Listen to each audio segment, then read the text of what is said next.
Elderly folks like you, belonging to a different class, shouldn't attend the housewarming party. Henrietta, our daughter-in-law, declared loudly with a condescending look. Her audacity left us astounded and speechless. I had tolerated Henrietta's remarks for Warren's sake, but her disrespectful attitude finally pushed me over the edge.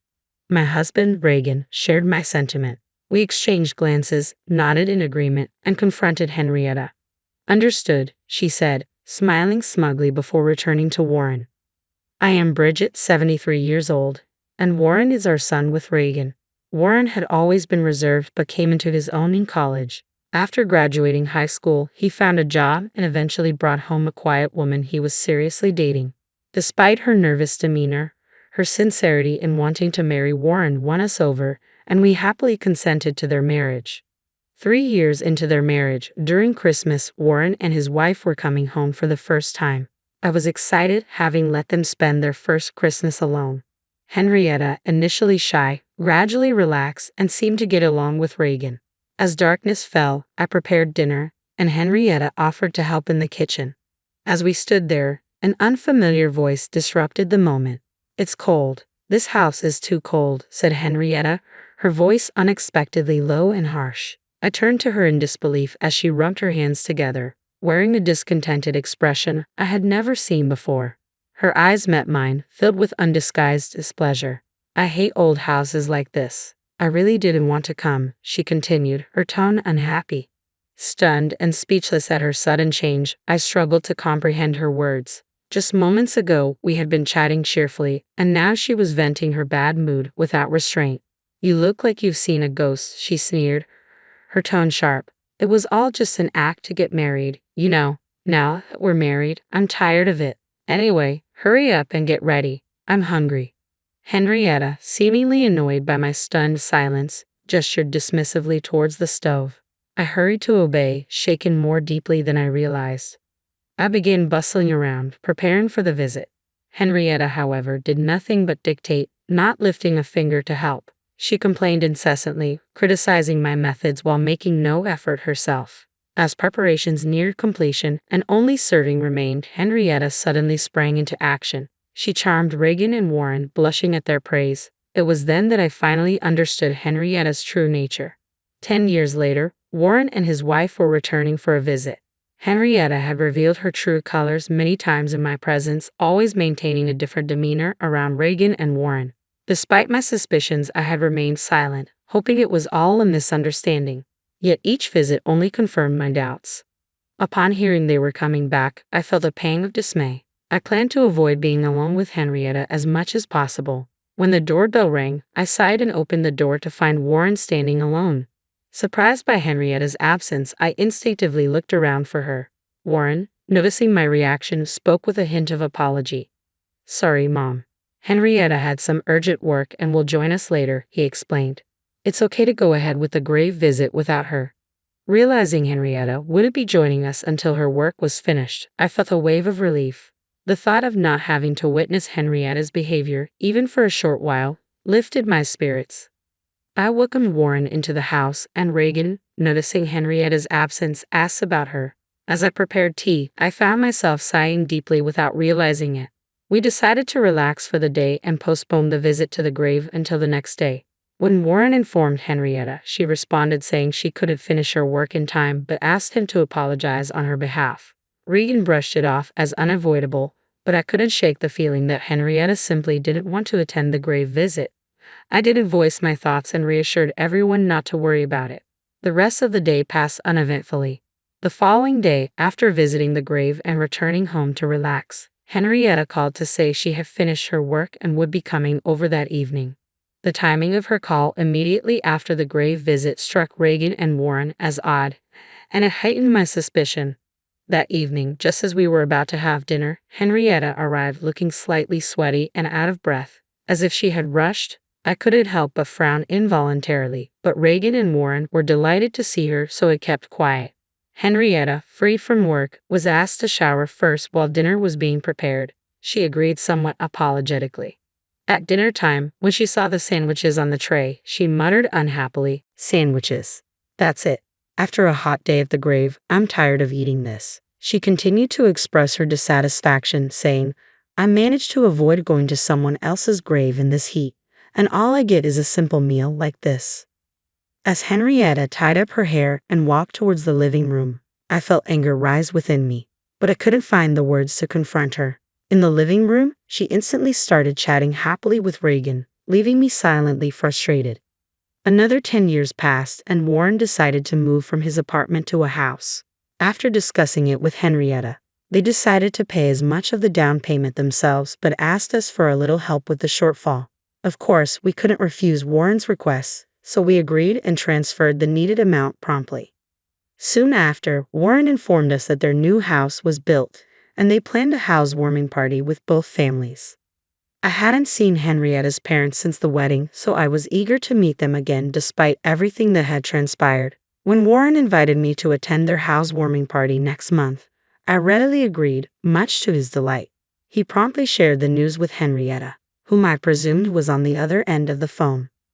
A few days later, Henrietta unexpectedly visited alone. I was surprised by her unannounced appearance and opened the door without realizing who it was. Who is it? I asked, looking up to see Henrietta with an unhappy expression. Taken aback, I hesitated before inviting her in. She quickly checked for keys at the entrance and pushed past me arrogantly, heading straight into the living room.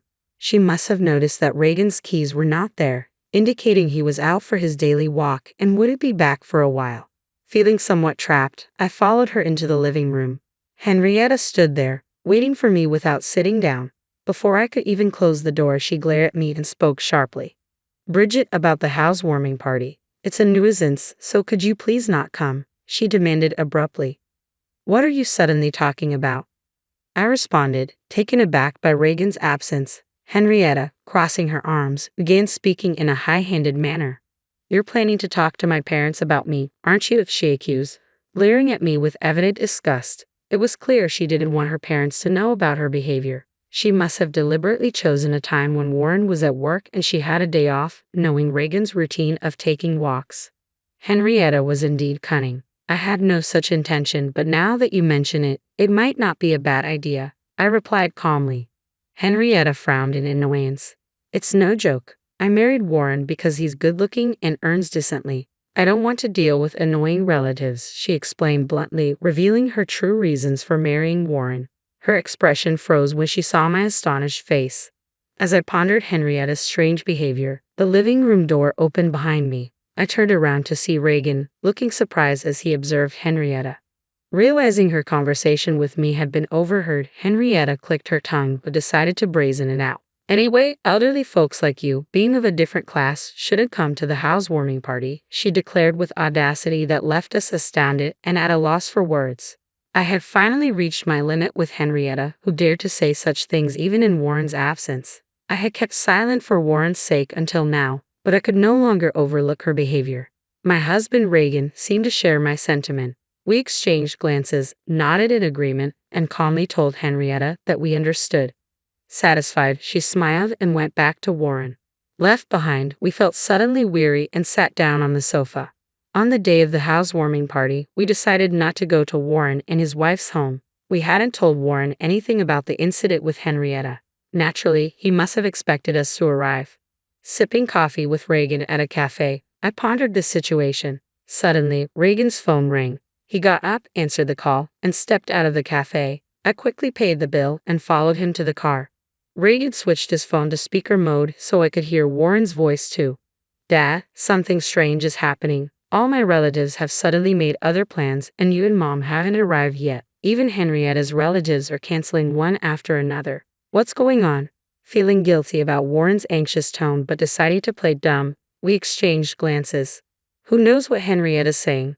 Reagan asked casually, his acting so natural that it surprised me. Noticing my reaction, Reagan winked and gestured to keep it a secret.